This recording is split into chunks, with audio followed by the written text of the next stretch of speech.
Bagian 21. Kosong. Sepi. Itu yang sekarang gue rasakan setiap kali membuka mata di pagi hari. Gue buka gorden kamar dan menatap pintu di seberang sana tersenyum keluh ke gue. Anehnya gue akan selalu menatap pintu itu selama beberapa lama. Sedikit mengajaknya berbincang tentang cuaca hari ini. Lalu bertukar tawa dengan pertanyaan bodoh dan gak masuk akal. Seolah dengan begitu dia akan membuka dengan sendirinya dan mempersilakan gue masuk. Tapi gue tahu semua itu hanya hayalan gue. Karena nyatanya pintu itu sudah tidak pernah terbuka lagi selama hampir setengah tahun ini. Hidup gue sekarang seperti secangkir teh tawar. Hambar dan dingin. Ya, Meva sudah pergi. Beberapa hari setelah wisuda dia kembali ke Jakarta. Dia bilang soal rencananya pulang ke Padang dan memulai karir di sana. Maka tinggallah gue sendirian di sini. Benar-benar sendiri. Tanpa ucapan selamat paginya yang khas, tanpa celotehan ngawurnya, dan tanpa senyum yang sejak kepergiannya selalu gue rindukan. Hari-hari yang gue lewati setengah tahun ini terasa suram dan gelap. Bisakah kalian membayangkan tentang seseorang yang selalu mengisi hari-hari kalian, seseorang yang sudah menjadi bagian hidup lebih dari yang pernah kalian inginkan, lalu dia pergi dan membiarkan kalian sendirian dengan secangkir kerinduan yang disisakannya? Kalian akan terus meminumnya, meskipun kalian tahu, semakin kalian meminumnya, akan semakin hebat sakit yang kalian rasakan. Itu yang sedang gue nikmati sekarang. Sebenarnya gue dan Meva masih keep kontak lewat WA atau telepon sekedar tukar cerita tentang suasana baru yang kami dapat sekarang. Tapi itu di sekitar 3 bulan awal dia pergi. Setelah keterima kerja dia mulai sibuk. Telepon gue jarang diangkat, balas WA pun agak lebih lama dari biasanya. Gue mengerti dengan kesibukannya. Makanya sekarang gue lebih mengurangi frekuensi mengirim pesan dan telepon ke Meva. Dia juga butuh waktu untuk adaptasi dengan aktivitas barunya. Sambil gue juga coba beradaptasi membiasakan diri tanpa dia. Duduk di beranda sendirian hanya bertemankan gitar warisan Indra. Minum teh hangat buatan sendiri tanpa gue bisa merasakan kehangatannya. Malah kadang gue hanya menyeduh teh tanpa ada keinginan untuk meminumnya.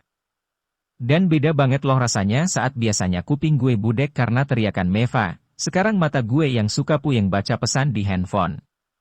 Selamat pagi, begitu Meva biasa kirim pesan. Gue cuma tersenyum sambil mencoba membayangkan ekspresinya ketika mengucapkan ini. Satu poin lebih yang sangat gue kagumi dari Meva adalah keinginannya berubah menjadi menteri nggak pernah pudar. Dia bahkan pernah bilang seperti ini. Pokoknya kalau suatu hari nanti kita ketemu lagi, gue pengen kita ketemu saat gue udah jadi menteri.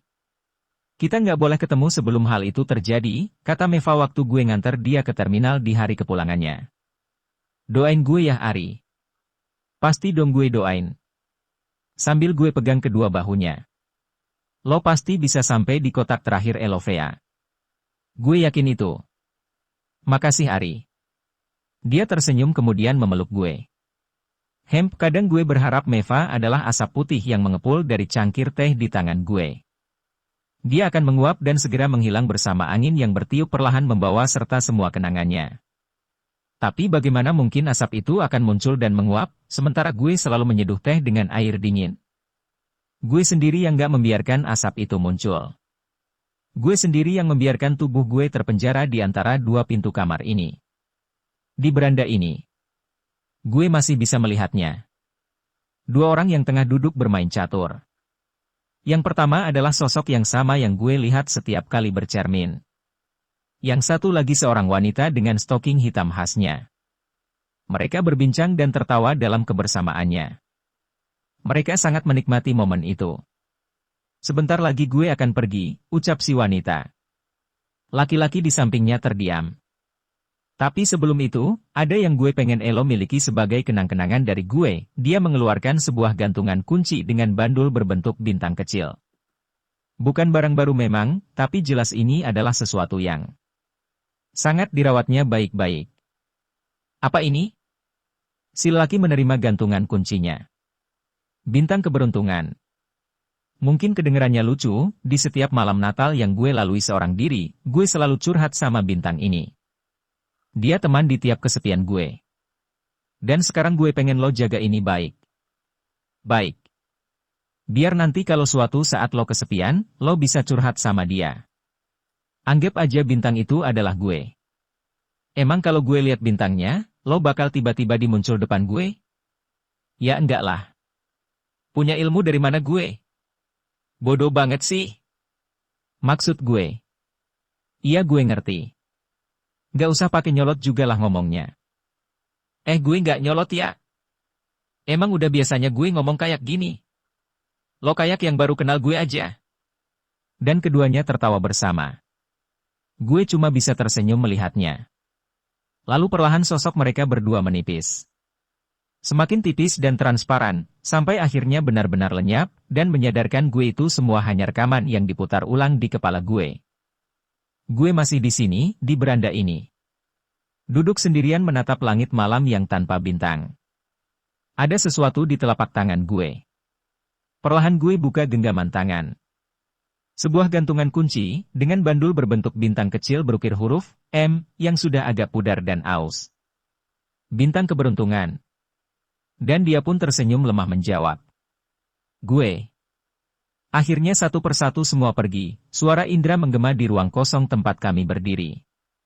Gue tutup resleting tas dan berdiri menghadapnya. Tempat terbaik yang pernah gue temui di Karawang ya tempat ini, sahut gue. Setuju banget. Kosan ini tuh tempat bersejarah buat kita. Mulutnya mengeluarkan asap tipis dari rokok yang dia hisap. Bertahun-tahun tinggal di sini udah kayak rumah sendiri aja. Setelah gue dan Meva, akhirnya giliran Eloya Ari. Ada sedikit nada nggak rela dari ucapannya. Bukan tempatnya yang salah. Tapi kenangan yang ada di sini, yang membuat gue seperti terpenjara. Gue nggak bisa kayak gini terus Dr. Anda. Gue ingin menunjukkan bahwa gue sendiri pun sebenarnya nggak rela pergi dari sini. Gue ngerti banget kok Ari. Gue cuma lagi melow aja. Indra memandang berkeliling kamar yang sekarang sudah sangat rapi dan nyaris kosong. Ingat waktu pertama datang ke sini dan kenal kalian. Bercanda, nyanyi, dan begadang main catur. Suatu hari nanti gue pasti bakal kangen sama momen-momen itu. Ialah ngerti yang lagi mengenang masa muda. Kedengerannya kayak guenya udah tua banget. Umur belum nyampe kepala 3 nih. Masih belum cocok dipanggil bapak. Nah terus anak lo yang udah mau 2 tahun itu dikemanain kalau lo nggak mau dipanggil bapak? Kami tertawa lebar. Gue sandarkan punggung di dinding kamar yang dingin. Gue buka sedikit gorden jendela di samping gue dan menatap pintu di seberang sana. Gue pengen banget memiliki Meva, kata gue. Gue pengen hidup bareng dia, dan menghabiskan masa tua di sampingnya. Mata gue mulai terasa basah. Tapi gue sadar, gue dan Meva berbeda. Selama ini gue selalu berdiri di garis abu-abu. Dan sekaranglah waktunya gue mengambil sikap. Gue masih belum mengalihkan pandangan dari pintu itu. Karena dari awal gue selalu yakin, Meva pantas dapetin yang terbaik buat hidupnya. Dia layak sampai di kotak terakhirnya dan bertransformasi jadi menteri. Gue nggak mau, kehadiran gue hanya jadi pion kecil yang menghalangi langkahnya menuju kotak terakhir. Indra menghampiri dan menepuk pundak gue pelan. Bukan cuma Meva. Lo juga layak dapat yang terbaik buat hidup lo. Apapun pilihan yang lo ambil, gue selalu di belakang lo. Semoga gue nggak pernah menyesali ini ya Dr. Anda. Yakinlah Tuhan selalu ngasih yang terbaik buat kita, dia menyemangati gue. Selamat berjuang di tempat baru. Thanks Dr. Anda. Kapan-kapan kita reunian ya di sini. Siap. Kabarin aja kapan tanggalnya. Kami tersenyum. Dalam hati gue berharap semoga kali ini gue sudah berpindah di garis yang tepat. Entah itu hitam atau putih, yang jelas gue nggak lagi ada di atas garis abu-abu. Merelakan Meva mengejar mimpinya tanpa memaksanya. Mengikuti ego dalam diri gue. Biarkan dia dapatkan apa yang berhak didapatkannya. Biarkan dia menemukan nahkoda yang seiman dengannya, kata gue dalam hati. Dan gue pun akan berusaha mendapatkan itu untuk diri gue sendiri. Beberapa minggu yang lalu gue mendapat channel dari salah seorang klien yang kenal cukup dekat dengan gue. Dia menawarkan untuk gue posisi yang baik di sebuah perusahaan kontraktor di Jakarta. Setelah berunding dengan keluarga di rumah, dan curhat ke Indra juga, gue terima tawaran tersebut. Sebenarnya gue sudah sangat betah di tempat kerja sekarang. Tapi kalau gue tetap ada di Karawang, pasti gue akan selalu keingetan kosan yang 4 tahun ini gue tinggali. Semoga di tempat baru nanti gue pun bisa mendapatkan semangat baru, pikir gue waktu itu. Kapan-kapan mampir ke rumah gue ya, kata Indra. Gue selesai mengunci pintu kamar gue. Karawang sama Jakarta kan deket tuh. Siap bos. Nanti gue calling elo ya. Lo masih pakai nomor yang lama kan? MMH ada rencana ganti nomor sih. Tapi pasti gue hubungi elo kok. Mendadak kami terdiam. Pintu di seberang kamar menarik perhatian gue. Dia seolah memanggil gue untuk masuk. Masuk aja Ari, sekedar nengok apa. Salahnya. Buat yang terakhir kalinya, saran Indra. Gue pun melangkah ke sana. Perlahan gue putar handle-nya. Sebuah ruangan gelap dengan aroma debu yang menyengat segera menyambut gue. Butuh beberapa detik buat membiasakan mata gue dengan kegelapan di dalam sini. Ternyata ini masih ruangan yang sama, tempat dulu gue numpang tidur atau sekedar minta minum saat air galon di kamar gue habis. Tata letak perabotnya, gak bergeser 1 inci pun. Hanya saja sekarang lantainya sudah nyaris tenggelam oleh debu yang sangat tebal. Sejak Meva pergi 1 tahun yang lalu memang belum ada yang menempati lagi kamar ini. Gue tertegun menatap dinding kamar.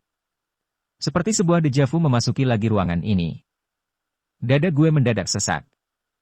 Ada yang berontak dan ingin melompat keluar dari dalamnya, tapi gue tahan dan akhirnya hanya air mata yang bisa menggambarkan bagaimana pergulatan emosi yang terjadi di dada gue. Air Ari. Seperti sebuah suara yang sudah sangat akrab di telinga gue. Gue memandang berkeliling, dan saat itulah gue melihatnya. Sebuah siluet hitam yang perlahan membentuk sosok seorang wanita dengan hidung mancung dan mata agak sipit. Dia tetap memakai stoking hitamnya. Berdiri dan tersenyum mengejek seperti yang biasa dilakukannya. Gue kangen elo. Entah ini suara wanita di hadapan gue, atau justru suara gue sendiri yang bergema di kamar. Gue pejamkan mata, membiarkan sebagian air mata mengalir keluar membasahi pipi. Lalu gue usapi mata gue, dan memandang lagi ke sudut kamar tempat gue tadi melihatnya. Gak ada siapapun di sana. Semoga lo baik-baik aja ya di sana, kata gue pelan nyaris tak terdengar. Gue tersenyum keluh. Gue. Ari, suara Indra membuyarkan lamunan. Ayo doktoranda. Gue melangkah keluar. Dengan tatapan iba dari sahabat gue. Gue raih handle pintu dan menariknya. Tapi entah kenapa mendadak gue seperti sedang menarik sebuah pintu dari baja yang enggan bergeser. Bukan karena tebalnya debu yang menahan laju pintu ini, tapi kenangan yang ada di balik pintu inilah yang menahan tangan gue. Gue tarik nafas panjang. Selamat tinggal, kata gue pelan dan menutup pintunya. Dan malam itu gue biarkan semua kenangan tentang Meva tertinggal di balik pintu kamarnya. Suatu hari nanti ketika gue buka lagi pintu ini, akan ada seorang wanita berkaos kaki hitam yang menyambut dan mengulurkan pelukannya untuk gue. Suatu hari nanti, ini bukan tentang sebuah perbedaan yang menghalangi seseorang menyatakan cintanya. Ini tentang bagaimana mengagumi Edelweiss di tepi jurang. Ini juga tentang bagaimana menikmati keindahan kupu-kupu tanpa menyentuhnya. Ini semua tentang secangkir teh hangat di pagi hari. Epilog. Di suatu sore yang panas di pertengahan November tahun 2018. Ada sebuah meeting dengan salah satu stasiun televisi swasta di kawasan Kapten Tendean Jakarta dalam sebuah tender sponsor untuk event ulang tahun mereka. Tender ini sebenarnya sudah kami menangkan beberapa bulan sebelumnya, jadi pertemuan hari ini membahas beberapa poin akhir saja.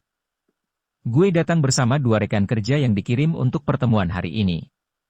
Meeting selesai sekitar jam 4:30 dengan hasil yang memuaskan. Kami bergegas ke parkiran untuk segera kembali ke kantor. Sambil manasin mesin saya ngerokok dulu ya Pak, kata rekan gue Rinto sambil menyulut sebatang rokok sementara yang satu lagi perempuan, namanya Nila, dia menaruh tas dokumen dan laptop di bangku tengah Avanza hitam kami. Enaknya makan di mana nih? FX aja, suara Nila sedikit teredam dari dalam. Gue buka pintu dan duduk di kursi depan di samping kemudi sementara Rinto di belakang setir. Dia membiarkan kaca jendela terbuka supaya asap rokoknya nggak menyesaki seisi mobil. Nyala mesin langsung terdengar begitu dia memutar kunci. Ya saya sih terserah Pak Bos aja. Hehehe, kata Rinto lagi sambil ketawa. Kalau gitu di warteg aja deh, jawab gue disusul tawa dua rekan kerja gue. Kenapa pada ketawa? Bukannya asyik ya makan di warteg? Banyak pilihannya, murah lagi. Apalagi sekarang warteg udah pakai teknologi touchscreen. Touchscreen? Iya. Jadi kita tinggal tunjuk dan sentuh layar di etalase, terus secara otomatis makanan dateng ke meja kita deh. Kali ini gue ikut ketawa. Berarti warteg kita tuh udah lebih canggih dari restoran-restoran elit ya. Bisa aja nih sih. Bapak, komentar Nila. Ngomong-ngomong, kerja di tempat kayak gini tuh enak ya. Bisa tiap hari ketemu artis. Tadi pas break saya ketemu vokalisnya ungu loh. Jiah biasa aja kali, Rinto menimpali. Gue nih sering ketemu Christian Sugiono, tapi gue adem-adem aja tuh. Padahal tiap hari loh. Masa? Ketemu di mana emangnya? Di mana lagi kalau bukan di pantry? Yaitu Emma Hasin cek OB kita. Kata Nila disusul tawa kami bertiga. Tapi kan dia mirip sama Tian?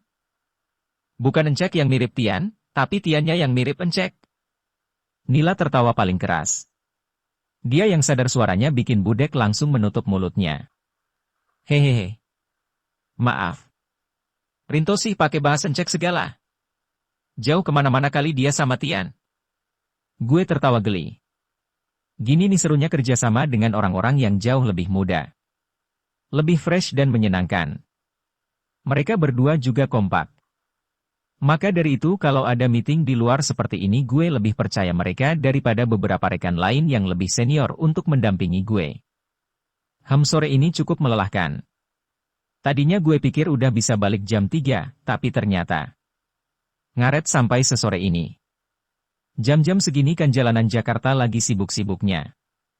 Bakalan lebih lama nyampe kantor nih, pikir gue. Gue sedang membayangkan ada di tengah himpitan bus kota dan motor-motor yang menyalip sembrono mobil kami, ketika seseorang di luar sana menarik perhatian gue.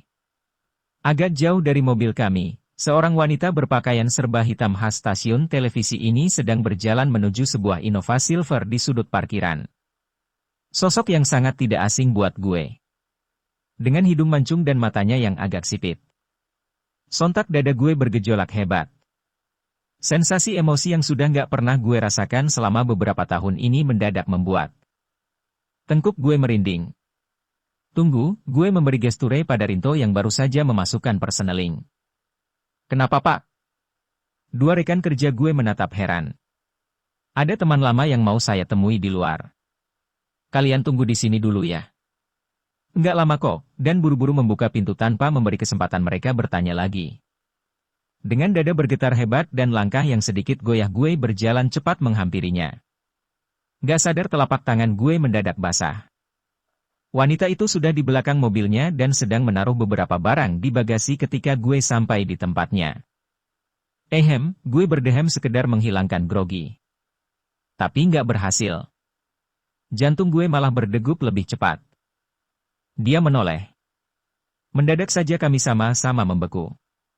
Ketika kedua mata kami bertemu, saat itulah gue masih bisa merasakan tatapannya masih sama seperti dulu. Masih ingat gue, Vea? Gue mencoba membuka obrolan. Kamu? Ucapnya tertahan sambil menunjuk gue. Entah bagaimana menggambarkan perasaan gue saat itu. Sedih, bahagia, plus shock bercampur satu menimbulkan sensasi aneh yang belum pernah gue rasakan. Meva. Iya, wanita di hadapan gue sekarang, dia Mevali. Wanita berkaus kaki hitam yang gue kenal 8 tahun lalu. Ini gue Vea, kata gue lagi. Speak less. Ari. Kamu Ari kan? Syukurlah dia akhirnya masih mengenali gue. Ya Tuhan. Ngapain kamu di sini Ari? Aku sok banget tau nggak lihat kamu. Iya Vea, ini gue Ari. Gue sudah nggak peduli dengan kusutnya wajah dan pakaian gue saat itu. Yang jadi perhatian gue hanya sosok wanita di hadapan gue sekarang. Setelah 4 tahun gak pernah lagi bertatap mata seperti ini, rasanya sangat aneh dan sulit buat dijelaskan. Meva masih terlihat shock. Beberapa kali dia menggelengkan kepala sambil tersenyum heran. "Kamu apa kabar, Ari?" tanyanya. Ternyata, ada yang sedikit berubah dari cara bicaranya. "Aku baik, kamu sendiri?" "Aku juga baik." "Ya Tuhan, sumpah aku shock banget." Dia berusaha mengendalikan nafasnya yang agak tersengal. "Lama banget ya kita nggak ketemu," dia tersenyum malu. Senyum yang sama seperti yang selalu gue lihat sebelum ini. "Kamu kok bisa ada di sini sih, Ari?" "Sekarang aku kerja di Jakarta." "Sejak kapan?" "Udah dapat 3 tahunan lah." "Kalau kamu sendiri, kamu kerja di tempat ini?" Meva tersenyum kemudian mengangguk. "Waktu di Padang aku dapat info dari temennya tante yang kerja di sini juga. Aku coba ngelamar, dan keterima deh." Gue tersenyum senang. Lalu kami terdiam. Nggak tahu nih harus bilang apa," ucap Meva. "Nggak nyangka bisa ketemu kamu di sini. Kalau kamu mau tahu, aku jauh lebih shock dari kamu loh." "Iya, sampai speechless gini dan cuma bisa ngejawab sekenanya." Kami lalu sama-sama tertawa. Bahkan caranya tertawa masih sama seperti dulu. Dia tetap terlihat cantik di mata gue, meskipun harus diakui sekarang dia sudah terlihat lebih berumur. Kalau kamu ada waktu, kita bisa ngobrol-ngobrol sebentar. Kita ke tempat yang lebih nyaman daripada berdiri di parkiran kayak gini?" Gue mengiyakan ajakannya. Lalu Meva menutup bagasi, mengaktifkan alarmnya, dan kami berjalan bersama. Ternyata waktu memang sudah berlalu sangat lama sejak terakhir kali gue jalan bareng dia ke warung nasi di dekat kosan. "Kamu sekarang kelihatan tua ya, Ari," kata Meva. "Gemukan lagi. Beda banget deh sama dulu. Tapi makin cocok lah sama julukan kamu, Kebo." Hahaha. Meva tertawa puas. "Dasar ya, udah lama nggak ketemu juga nyebelinnya nggak pernah hilang." "Iya dong. Kan emang nyebelin sejak lahir." Hehehe. Kami sampai di sebuah kolam kecil dengan air mancur di tengahnya. Kami duduk di tepiannya, sambil melihat lalu lalang orang-orang berseragam hitam seperti Meva. 3 meter dari sini adalah pintu masuk ke lobi. Gue berdecak kagum melihat logo besar yang terpampang di atas sana. "Hebat banget Meva bisa kerja di tempat seperti ini," kata gue dalam hati. Kami lalu ngobrol-ngobrol ringan. Meva tanya kabar soal Indra dan nasib kosan kami sekarang. Gak ketinggalan dia juga tanyain Lisa. Gue cerita kalau kami lost kontak sejak kepindahan gue ke Jakarta. "Dasar Meva, dia masih aja cengin gue. Katanya Lisa adalah fans sejati gue. Gue pasti bakal nyesel ninggalin cewek kayak Lisa." Meva nggak tahu sih gimana ngefansnya gue sama dia. Hehehe. Ya pokoknya sore itu kami bernostalgia dengan obrolan seputar kehidupan di kosan. Dulu. Kebanyakan sih ngobrolin yang enggak penting, tapi gue nggak nyangka ternyata Meva masih ingat hal-hal kecil yang bahkan gue sendiri nggak menganggapnya penting.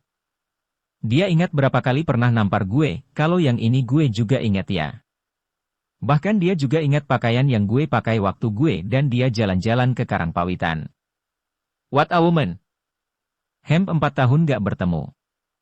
Hari ini, kami duduk berdampingan di tempat dan keadaan yang jauh berbeda. Tapi entah kenapa gue merasa wanita di samping gue ini masih orang yang sama yang dulu sering gedor-gedor kamar dan maksa gue ikut kemana dia mau pergi. Dia orang yang sama yang selalu gue rindukan ucapan selamat paginya. Atau mungkin bukan dia, tapi hati gue. Yang masih sama seperti dulu? Masih saja mengagumi lekukan bibirnya saat dia tersenyum. Masih ingin merasakan sentuhan halus tangannya saat menyeka air mata di pipi gue. Hei, bukankah itu sudah berlalu 4 tahun lamanya Ari? Lo sendiri yang memilih buat meninggalkan semuanya. Sebuah suara mengingatkan gue dari lamunan lama yang merambat cepat di benak gue. Kemudian gue sadar langit sore ini semakin menguning.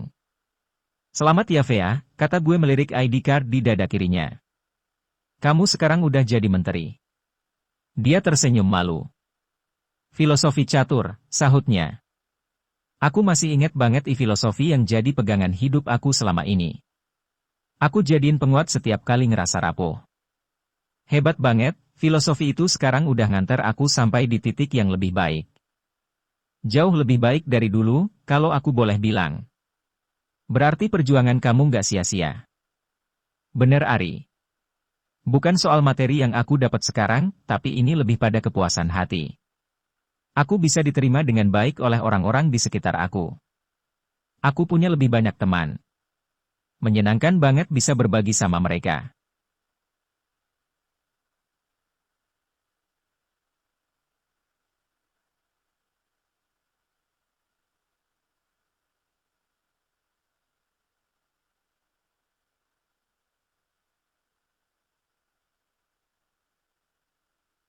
Thanks ya Ari. Buat filosofi kamu yang berharga itu. Gue tersenyum dan mengangguk pelan. Ah, rasanya baru kemarin gue menemani Meva wisuda. Baru kemarin rasanya kami duduk di beranda dan bicara soal masa depannya yang penuh misteri. 4 tahun ternyata waktu yang terlalu singkat untuk dikenang dalam satu hari. Ngomong-ngomong kamu masih suka nusukin jarum ke tangan kamu? Hahaha. Ya enggak lah. Kan kebiasaan buruk itu udah aku tinggalin sejak masih di kosan. Kalau diinget lagi, bodoh banget ya aku waktu itu Ari. Ngapain coba nyiksa diri sendiri? Ceka. Jangan sampai keulang lagi deh. Gue terdiam lagi. Otak gue memutar ulang rekaman saat pertama bertemu Meva yang duduk murung di depan pintu kamarnya, lalu gimana penasarannya gue waktu itu sampai bela-belain nongkrongin kamar Meva. Dan melihatnya berdarah di kamar mandi. Ah, sedikit ngeri tapi gue nggak bisa berhenti tersenyum mengingat semuanya. Ada bunyi dering telepon, milik Meva. Sebentar ya Ari aku angkat telepon dulu, katanya sambil melangkah pergi agak menjauh. Sekitar 2 menit dia bicara dengan si penelepon dan kemudian kembali lagi. Maaf ya itu tadi suami aku, ceritanya. Gue tersenyum. Udah berapa lama? Belum terlalu lama sih. Baru 2 tahun. Udah punya si kecil yang cakep loh. Mirip ayahnya, nih fotonya. Dia menyodorkan wallpaper handphonenya yang bergambar seorang laki-laki bule, dia sendiri, dan si kecil yang tampak ceria. Kalau kamu gimana? Udah married juga? Gue mengiyakan pertanyaannya. Aku udah punya 2 malah, cewek semua. Hehehe. Wah aku kalah produktif dong. Mana-mana fotonya? Sini aku lihat. Pasti dia mirip mamahnya, enggak banget kan kalau mirip kamu? Ejeknya. Ya iyalah gila aja kalau cewek punya jakun kayak gini. Disusul tawa kami berdua. Gue tunjukkan foto 2 bidadari kecil gue di handphone. Meva juga minta gue perlihatkan foto istri gue. Dia nggak hentinya tersenyum sambil geleng kepala. Aneh banget deh lihat kamu udah punya anak gitu Ari, komentarnya. Aku masih kelihatan muda ya jadi belum cocok nimang anak. Hehehe. Idih. Bukan. Nggak banget ya. Kamu tuh tua banget sekarang. Pakai banget loh. Hehehe. Maksud aku, perasaan baru kemarin deh kita sama-sama ke rumah sakit nengokin anaknya Indra. Dan rasanya tuh aneh gimana gitu, aku nunjukin foto anakku dan kamu juga nunjukin foto anak kamu. Aku masih ngerasa, pokoknya aneh deh. Bingung ngomongnya gimana? Iya kan? Aneh nggak sih? Dia ngoceh sendiri. Yang aneh itu kamu, umur tua tapi baru punya anak 1. Hei, jangan mulai perdebatan lagi deh. Udah jelas dari dulu juga kamu lebih tua dari aku ya. Anak aja udah 2, jangan sok-sokan ngerasa muda deh. Udahlah akui aja kita berdua itu sekarang udah mulai masuk ke masa-masa nggak muda lagi. Dan kita udah nggak pantas buat debat kayak anak kuliah dulu. Tuh orang-orang pada liatin kita gara-gara suara kamu yang kayak pakai speaker kelurahan. Hahaha. Abisnya hari ini kan temanya nostalgiaan. Nggak salah dong kalau aku ngerasa. 8 tahun lebih muda, lalu menjulurkan lidah seperti yang dulu sering dilakukannya. Kalau yang ini jujur aja, udah beda liatnya. Gak begitu imut kayak dulu. Haha. Kami lalu sama-sama bercerita tentang awal pertemuan dengan orang yang sekarang jadi pendamping hidup kami. Ternyata Meva menikah dengan seorang laki-laki keturunan barat yang sudah lama tinggal di Indonesia. Katanya mereka bertemu dalam sebuah acara di gereja.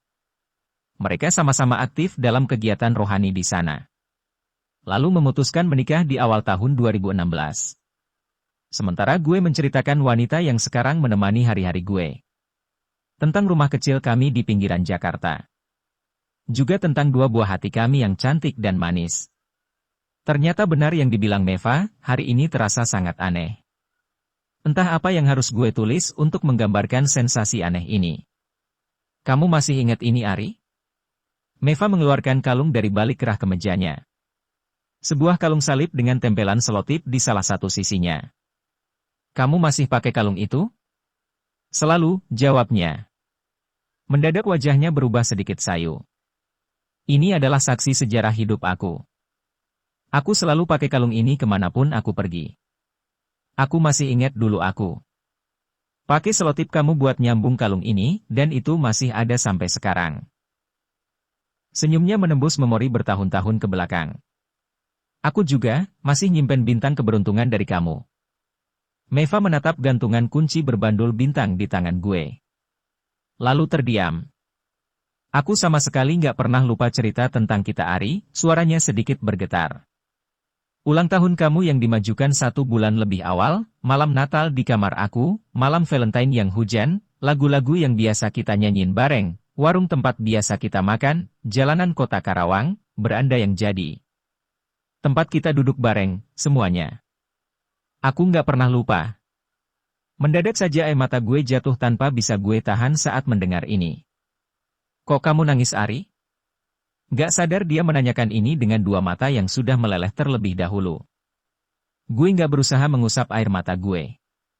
Aku nangis karena bahagia, Vea, jawab gue sedikit terbata. Aku bahagia bisa ketemu kamu lagi. Aku bahagia dengan keadaan kamu sekarang. Dan aku bahagia, kamu masih ingat cerita kita.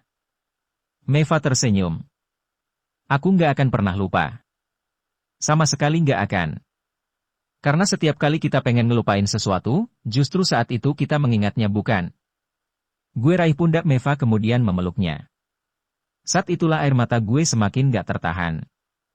Ada kesedihan yang mengalir keluar bersamanya, juga kebahagiaan. Aku sayang kamu, Vea. Tanpa sadar kalimat ini meluncur begitu saja dari mulut gue. Gue sadar akan lebih tepat bilang ini 4 atau 5 tahun ke belakang. Tapi bukankah lebih baik telat daripada enggak sama sekali? Kenapa kamu menghilang? Isak Meva terdengar jelas di telinga gue. Kenapa kamu tinggalin aku? Kenapa kamu biarin aku sendirian? Kemana kamu selama 4 tahun ini? Maafin aku, Vea, gue memeluknya lebih erat. Gak mau sedetik saja melepaskannya. Aku cuma gak mau jadi pion kecil yang menghalangi langkah kamu ke kotak terakhir. Dasar bodoh. Mengorbankan perasaan sendiri demi kebahagiaan orang lain. Kamu pikir aku bahagia waktu tiba-tiba kamu nggak bisa dihubungi lagi? Kamu pikir aku bahagia waktu aku kelabakan nyari informasi tentang kamu? Kamu pikir aku bahagia melangkah sendirian? Enggak, Ari. Enggak. Dia memukul-mukul pundak gue. Bahunya bergetar hebat. Dia melepas pelukannya. Lalu mencoba usapi air mata yang masih tetap saja jatuh di kedua pipinya. Selama beberapa saat cuma terdengar isak tangis di sela-sela gemericik air di belakang kami. Meva menangis hebat. Selain saat ditinggal nyokapnya, gue belum pernah melihatnya menangis seperti ini. Aku juga sayang kamu, Ari, ucapnya. Kamu bisa ngerasain enggak sih gimana saat kita kehilangan orang yang udah begitu dekat di hidup kita? Lanjutnya masih diselingi isak tangis yang menusuk. Kamu itu lebih dari sekedar teman buat aku. Aku nggak pernah ngerasain gimana nyamannya punya keluarga, sampai aku ketemu kamu. Kamu bisa jadi teman curhat, kamu bisa jadi seorang ayah setiap aku butuh nasihat-nasihat buat menenangkan hati. Dan kamu juga yang selalu support saat aku down. Kamu tuh ngerti aku udah kayak aku ngerti diri. Aku sendiri, Ari. Tapi kita berbeda, Vea. Meva menoleh ke gue sebentar, kemudian menangis lagi. Dia cuma geleng kepala sambil tutupi mulutnya. Aku benci kalau harus mengakuinya, katanya. Lalu kami terdiam. Gue sudah bisa lebih menguasai diri, sementara Meva beberapa kali menyeka air matanya tapi tetap saja menangis. Ada satu hal yang harus kamu tahu Ari, lanjutnya kemudian. Kamu harus tahu ini, waktu kamu ungkapin perasaan ke aku di beranda sore itu, aku dengar jelas semuanya. Aku bahkan masih ingat kalimat yang kamu ucapkan waktu itu. Seperti ada balok es yang meliuk-liuk di dalam perut. Sambil dalam hati bertanya-tanya cemas. Jadi Meva dengar semua kata-kata gue? Bukannya dia lagi pakai headset? Aku kelihatan kayak lagi denger lagu, padahal enggak. Kenapa Vea? Gak mudah terus berada dalam penyesalan kayak gini Ari. Aku akuin aku salah. Waktu itu aku dengan bodohnya pengen ngetes kamu. Aku pikir, kalau kamu benar-benar sayang aku, kamu pasti bakal ungkapin lagi perasaan kamu. Dan dia tertawa aneh. Rasanya seperti didorong ke dalam jurang saat sedang melamun. Gue nggak pernah tahu yang sebenarnya selama ini. Gue nggak tahu kalau Meva mendengar semua pengakuan gue. Bodoh banget ya. Aku yakin banget kamu pasti bakal ngelakuin itu lagi. Tapi aku terlalu pengecut Vea. Bukan, tapi aku yang bodoh. Oh Tuhan, seandainya gue bisa memundurkan waktu. Seandainya gue bisa kembali lagi ke sore itu. Masih terdengar sisa-isakan tangis Meva. Dia usapi wajahnya yang sembab lalu tersenyum ke gue. Maafin aku ya Ari, ucapnya. Gue balas senyumnya. Mungkin gak akan pernah ada hari ini. Seandainya dulu kamu gak sebodoh itu Vea. Duh aku gak bodoh ya. Aku udah sarjana. Lalu kami tertawa pelan. Langit sore yang kuning perlahan memerah. Lampu-lampu sudah dinyalakan. Hari segera beranjak malam. Aku harap kamu nggak pernah lupa sama cerita kita ya Ari, ucap Meva sambil menerawang jauh menembus langit. Nggak akan pernah Vea.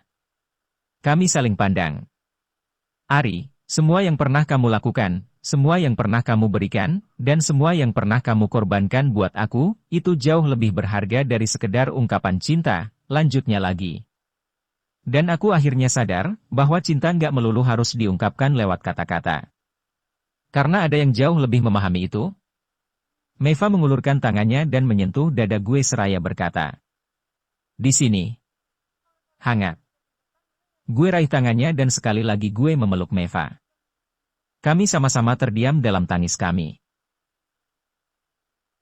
Kami biarkan air mata yang jatuh ini menjelaskan semuanya. Mungkin ini terakhir kalinya gue meluk Vea. Gue ingin menikmati setiap detik ini dengan sangat lembut. Selembut helaan nafas lo di leher gue, dan seindah irama detak jantung lo di dada gue. Biarkan ini semua berlalu dengan perlahan. Dan sampai saatnya kita lepas pelukan ini, saat itulah kita sadar hidup kita sekarang sudah sempurna. Sebuah kesempurnaan yang dulu sangat kita inginkan. Ingat obrolan kita waktu itu kan Vea? Lo sekarang bukan lagi pion kecil yang lemah dan gak berdaya. Lo adalah menteri bagi diri lo sendiri. Lo juga istri yang baik untuk suami lo, dan pastinya lo sudah jadi seorang ibu yang sangat menyayangi buah hatinya. Semuanya sudah berbeda sekarang. Jauh berbeda dari yang pernah kita jalani di kosan dulu. Seandainya gue dilempar kembali ke masa lalu, gak pernah terpikirkan akan menemukan cerita semanis ini. Manis dan pahit, tentu saja. Langit sudah beranjak gelap ketika gue menyeka air mata Meva. Sudah waktunya mengakhiri sore yang indah ini. Ari, aku boleh minta nomor HP kamu? Tanya Meva. Kita bisa menjalin hubungan yang baik. Siapa tahu kita bisa saling berkunjung ke rumah bareng pasangan dan anak kita? Pasti bakal seru deh, lihat anak kita main bareng. Mereka bakal berantem kayak kita dulu enggak ya? Hehehe. Gue senyum, sambil menahan air mata yang mendesak di pelupuk mata, kemudian menggelengkan kepala. Kenapa? Aku takut Vea, jawab gue jujur. Aku takut aku akan meminta lebih dari kamu. Aku enggak mau ada yang merasa tersakiti. Aku menghormati kamu dan suami kamu. Aku juga enggak mau ngecewain istri aku. Aku takut semuanya akan rusak hanya karena aku terlalu menuruti perasaanku. Seperti yang kamu lihat hari ini, aku selalu lemah di hadapan kamu. Sejenak Meva menatap gue dengan pandangan kecewa. Lalu dia tersenyum. Oke, aku ngerti. Katanya penuh pengertian. Makasih buat pengertian kamu. Gue raih kedua bahunya. Vea, kamu tahu kenapa tiap kenangan itu terasa indah dan manis? Meva berpikir kemudian menggelengkan kepala. Karena dia nggak akan terulang lagi. Itu yang membuatnya jadi berarti. Sekali lagi, untuk yang terakhir kalinya Meva memeluk gue. Ari. Ya. Sejak aku pergi, berapa kali kamu dengerin lagu Endless Love? Gak terhitung. Setiap aku kangen kamu, aku akan selalu dengerin lagu itu. So, katanya. Lagu apa yang harus aku dengerin kalau aku kangen kamu? Gue menatap sejenak langit di atas, kemudian tersenyum dan menjawab. Over the Rainbow. Dan hari itu jadi hari yang tak terlupakan di hidup gue. Hari itu pun, gue mengerti sesuatu. Bahwa kadang hidup hanya seperti sebuah perjalanan di atas kereta. Kita bertemu dengan orang tak dikenal, berbincang, dan sesekali tertawa bersamanya, lalu kita turun di stasiun masing-masing dan berpisah. Tapi cerita tidak pernah selesai di situ. Karena akan selalu ada kereta lain yang mengantar kita menuju perjalanan selanjutnya. Kita tidak pernah benar-benar berpisah. Kita hanya sedang memilih kereta yang berbeda, yang mempertemukan kita dengan orang yang berbeda. Jadi, pernahkah di suatu pagi yang cerah kalian duduk berselimutkan cahaya mentari, ditemani secangkir teh hangat tawar, lalu mendadak saja teh yang kalian minum terasa manis? Gue pernah. Bukan manis di lidah. Memang. Tapi saat kehangatannya meresap di tiap helai nafas yang menari-nari bersama sebait Endless Love, saat itulah semuanya terasa manis untuk dikenang. And yes. You will be the only one chosen, no one can deny this love I have inside and I will give it all to you, my endless love. Untuk secangkir teh hangat di pagi hari dan kenangan yang selalu menyertainya. Selesai.